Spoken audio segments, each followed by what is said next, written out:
Hi everyone, this is Mr Neel Raithatha, also known as the Wax Whisperer. Thank you for joining me in my latest video. This is of a patient who attended with bilateral blocked earwax and dead skin, and we're just commencing with their left ear, and the earwax plug is fully extending right from the entrance of the ear canal to their eardrum. The average length of an adult ear canal, just so you've got some perspective, is around 2.6 centimetres.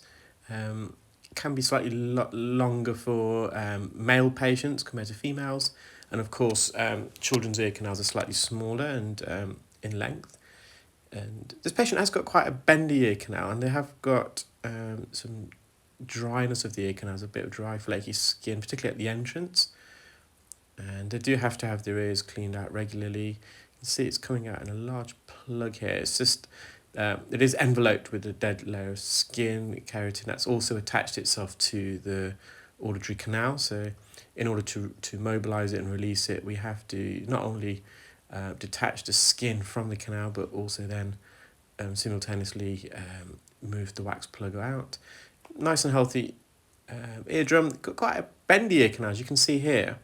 Where we are now is more or less at the first bend, which is about 0.5 centimetre into the ear canal. And where the suction probe was there, just to the left, and where the Jobson horn is just now, that's the second bend. And you can see after the second bend, the ear canal veers off to the left. It's almost a 45-degree angle.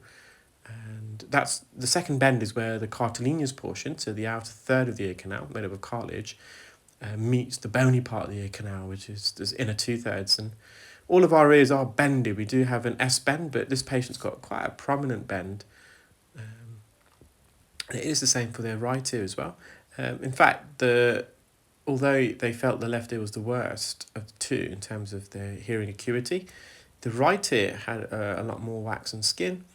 So I'm just detaching this more lateral wax and skin. You can see it's very golden in appearance. It's glossy. That glossy appearance is very typical of skin. Now, earwax is 60% of earwax is actually made up of dead skin, and the remaining 40% is a combination of sebum, which is the oily, fatty secretion that we find in our scalp as well. So it's a natural secreted oil by the sebaceous gland. And also, if you have the specific gene mutation, oily sweat, the same sweat secreted by the same glands found under our armpits. That's if you have that specific gene mutation. Not everyone does. It's a gene called the ABCC11 gene. And if you have the specific gene mutation, you have a modified alcoprine glands. They're these oily sweat glands. So if you do sweat under your armpits, there's a good chance that you also secrete the same sweat within your ears, and that particular oily sweat gives you a wetter consistency of earwax. So with this patient, the earwax is quite dry, so I suspect they don't have that gene mutation for that gland. And instead they've got a higher concentration of dead skin that's forming this wax, instead of 60%, possibly 75, 80.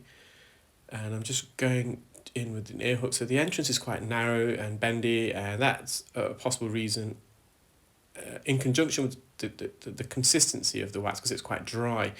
The wax and skin tries to migrate out of the ear naturally, but if it's dry and flaky like this, you have a lot of friction, abrasion against the side of the ear canal walls as it's trying to migrate, and it causes a blockage because it can't migrate out of the ear quick enough in relation to the speed of secretion, so you just get a natural build-up. And when it's a bendy ear, as the wax and skin is going around the bend, it slows down, and again it causes a build-up to occur behind it. So I'm just using a sucker now. You can see it's a big large lump there. Eardrum's nice and healthy. Just where that second bend is, again, there's just a bit of skin, so I'm just going to hover over it. If it comes away without a fight, we'll continue, but it's non-significant really. We don't want it to clarinet. Clarinet sometimes is when you suction dead skin, it can violently flap, and that violent flapping emits a very loud high-frequency squeal, but we didn't get any clarinet in there. Patient can hear significantly better.